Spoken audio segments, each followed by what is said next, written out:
Come and discover for yourself a meditation.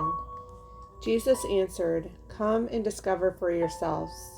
So they went with him and saw where he was staying.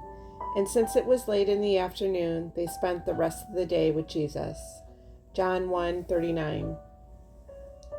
Jesus lovingly meets us where we are, right where we are. Jesus knows our hearts. After all, he did create them before time began. We hear Jesus in different ways, but one thing remains: we must discover him for ourselves. Maybe you grew up watching your parents' faith. Maybe you grew up as a church kid following your parents to church whether you wanted to or not.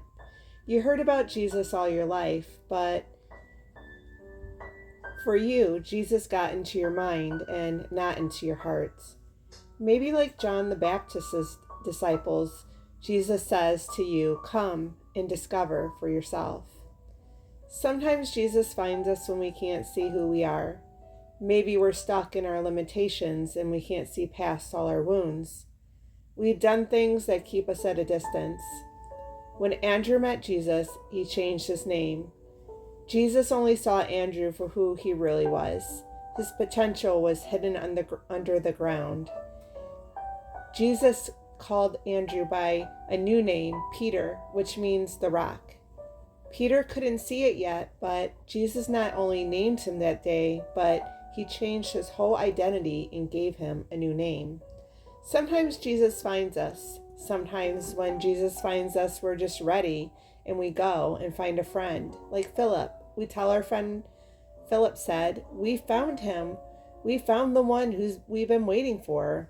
Maybe we're so excited to follow Jesus that we must share the joy with the ones in our lives that we love.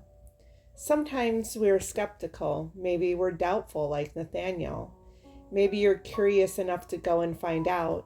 Maybe like Nathaniel, when we see, Jesus tells us who we are and what we've been doing. Maybe we have enough faith to believe. And what does Jesus say to the ones who follow him? The ones who say, "I will do anything for you, Jesus." To the ones who say, "What do you want me to do?" He says, "Follow me." He says, "Come to everyone." He includes us. He invites us to follow him. He doesn't pick the best and the brightest. But this one thing is for sure: he is building a kingdom. He is building a fortress that is stronger than stone. And he says, "Come."